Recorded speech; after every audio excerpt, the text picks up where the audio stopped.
విమోచకుడు సజీవుడని. అయితే ఎవరండి ఇప్పుడు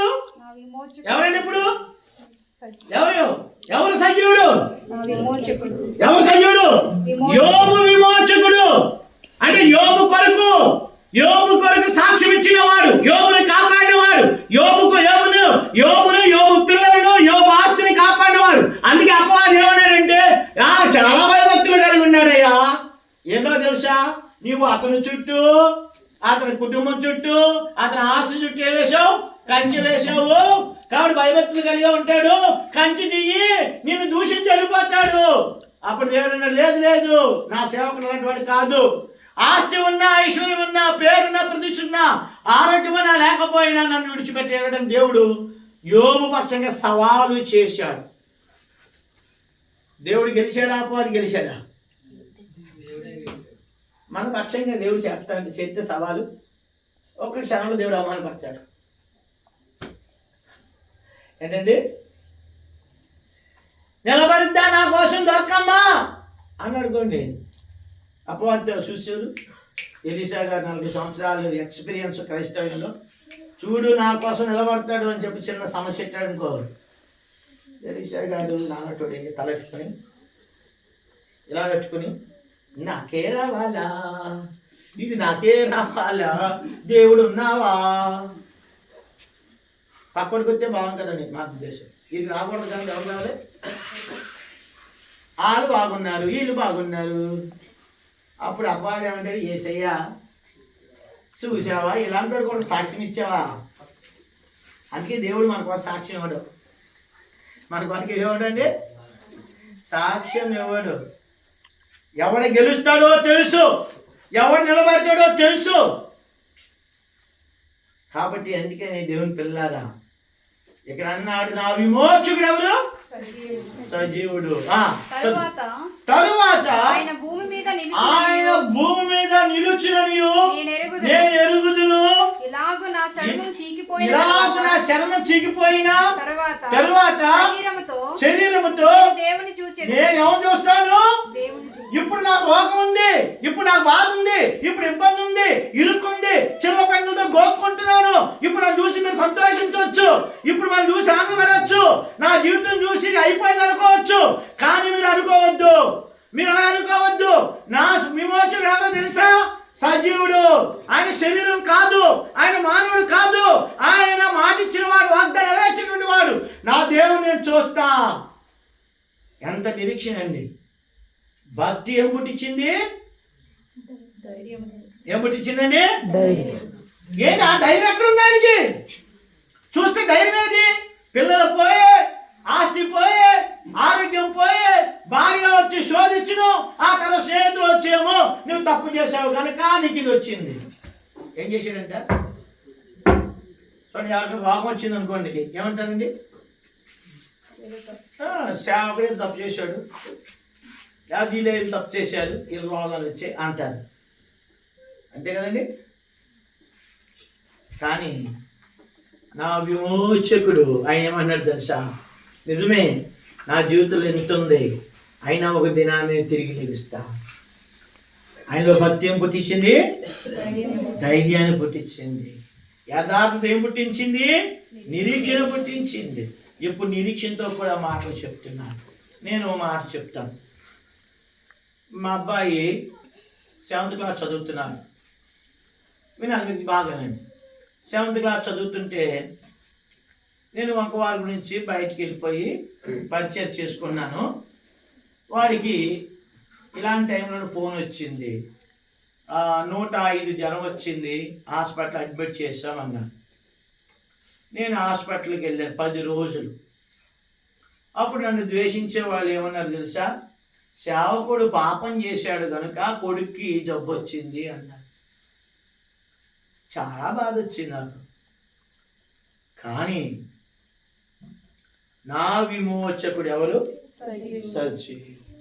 నాకు తెలుసు నేను ఏ పాపం చేయలేదు, నాకు తెలుసు నేను యథార్థంగా బ్రతికాను, నాకు తెలుసు నేను పవిత్రంగా బ్రతికాను, నేను ఏ తప్పు కూడా చేయలేదు.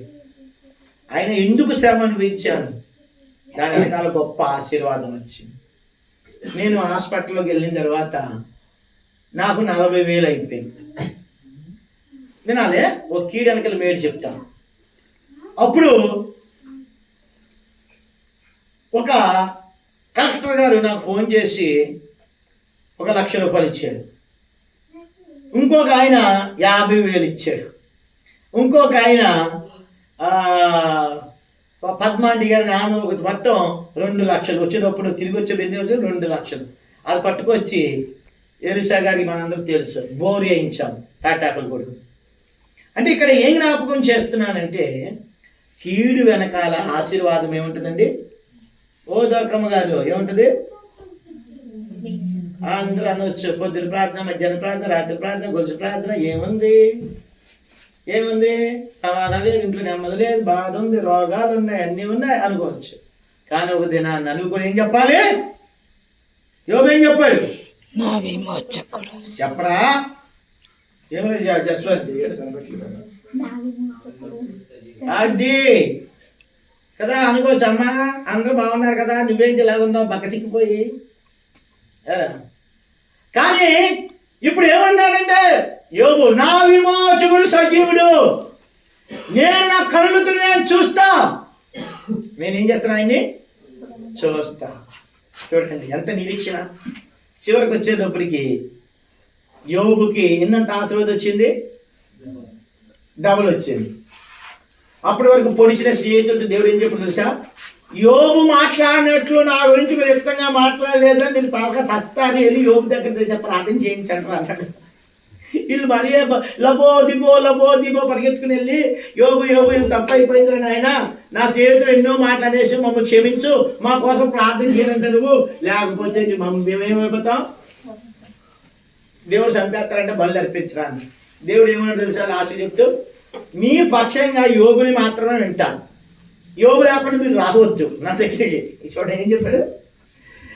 యోబు లేకుండా ఎవరు రావద్దు, మీరు నా దగ్గరికి రావద్దు. కాబట్టి ఇప్పుడు మీరు యోబుని వెళ్ళి ప్రార్థన చేయండి అన్నాడు. ఇప్పుడు ఏ మొక్క పెట్టుకుని వెళ్తారు యోబు దగ్గరికి?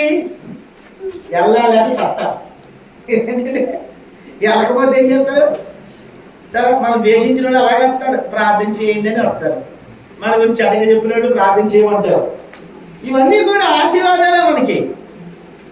అయితే ఇప్పుడు యోబు ప్రార్థన చేస్తే యోబుకి ఎంత ఆస్తి వచ్చింది? 2 ఆస్తి వచ్చింది. పిల్లలు వచ్చారు, ఆస్తి వచ్చింది. కాబట్టి భక్తి ఏం పుట్టించిందండి? ధైర్యం పుట్టించింది. యథార్థం ఏం పుట్టించింది? నిరీక్షణ పుట్టించింది. బైబిల్ ఏం చెప్పిందంటే ఈ నిరీక్షణ మనలను ఏం చేయదు? చెప్పండి, ఏం చేయదు? ఆయన సిగ్గుపరచు. ఇప్పుడు మీ అమ్మ చేసే ప్రార్థనలు మీకు ఎటకారం ఉండొచ్చు, ఏం జవాబు రావట్లేదు అనుకోవచ్చు. ఒక దినాన్న ఒక్కసారి ఒంటె బరువు దీవెన నెత్తి మీద ఎత్తడేసి ప్రార్థనలు, తల్లి ప్రార్థనలు ఎక్కడికి పో, తల్లి ప్రార్థనలు ఎక్కడికి పో. కాబట్టి అందుకని ఇక్కడ బైబిల్ చెప్పిన మాట ఏంటంటే మన భక్తి మనలో ఏం పుట్టించాలి? ధైర్యాన్ని పుట్టించాలి. ఎవరు ధైర్యవంతులుగా ఉంటారు? దుష్టుడు తరమకుండానే ఏం చేస్తాడు? పారిపోతాడు. నీతిమంతులు ఏం చేస్తాడు? సింహాలే ధైర్యంగా ఉంటాడు. మన సింహం ఎవరు? యోధాగోత్రము సింహం యేసుక్రీస్తు ప్రభువారు. ఆ యేసుక్రీస్తు ప్రభువారు శిలువలో మరణించారు. ఆ యేసుక్రీస్తు ప్రభు మరణాన్ని జయించారు. యేసుక్రీస్తు ప్రభు తిరిగి లేచినటువంటి దేవుడు. అందుకే యోబు అంటాడు, నా దేవుడు సజీవుడయ్యా, నా దేవుడు సజీవుడు, నేను ఆయన ఎరిగాను, నేను చూస్తాను ఆయన్ని, ఒక దినం నేను చూస్తా. ఆ నిరీక్షణ చాలు మనకి. ఆ నిరీక్షణ ఏం చేస్తే తెలుసా? ధైర్యం తీసుకుని వస్తాడు. సింహం వల్ల మనం ధైర్యంగా ఉంటాం. కాబట్టి దేవుని పిల్లలారా, మీకు వచ్చే సమస్యలు, ఇబ్బందులు, ఇరుకులు, దుఃఖాలు బట్టి మీరు దిగులు పడద్దు. మనకంటే ముందు ప్రభు వెళ్ళాడు, ఆ మార్గం నుండి వెళ్ళాడు. మన ప్రభు మనం ఆ మార్గం ఉండే, నిందలు ఉండే, శ్రమలు ఉండే, బాధలు ఉండే, ఇబ్బందులు కూడా, ఇరుకులు ఉండే, దుఃఖాలు కూడా వెళ్ళాడు. ఆయనకంటే మనం గొప్పవారు కాము. కానీ వెళ్ళిన ఆయన వెళ్తున్న మనకు సహాయం చేస్తారు, మనల్ని ఆదరిస్తారు, మనల్ని బలపరుస్తారు. ఎందుకని సింహం పిల్లలు ఏమగలవుంటాయి?